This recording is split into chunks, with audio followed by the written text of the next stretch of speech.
السلام علیکم. دوه ورځې پس د لوی اختر را روان دی.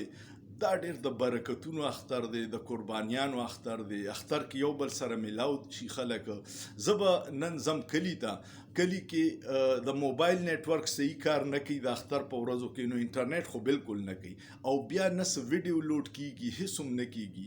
نو ما وی چې زه دوه ورځې مخکې ټولو خوږو دوستانو ته، فالورز ته د اختر مبارکي ورکمه په ایډوانس کې، چې کو بیا راته هلته موقع میلاو نشي، نیټ نه وي، نو چې زه د خپلو دوستانو سره په رابطه کې یم.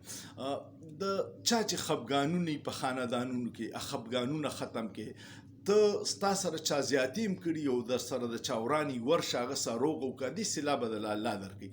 کم پردیسیان رونه چې راغلي دي پاکستان ته اختر چوټیله، د هغوی دپاره خو ډبل خوشحالي شوه چې یو اختر دی او یو د خپلوانو سره هم میلاو شي.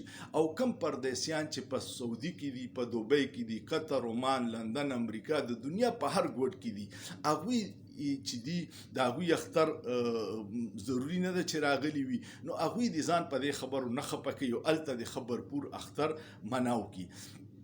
دنیا په هر ګوټ کې چې هر یو کس مسلمان دی او یا پاکستانی دی، هغه دپاره زما د طرفه د اختر ډیره مبارکي او ډیرې دعاګانې چې الله مو خوشحاله ساتي، آباد ساتي.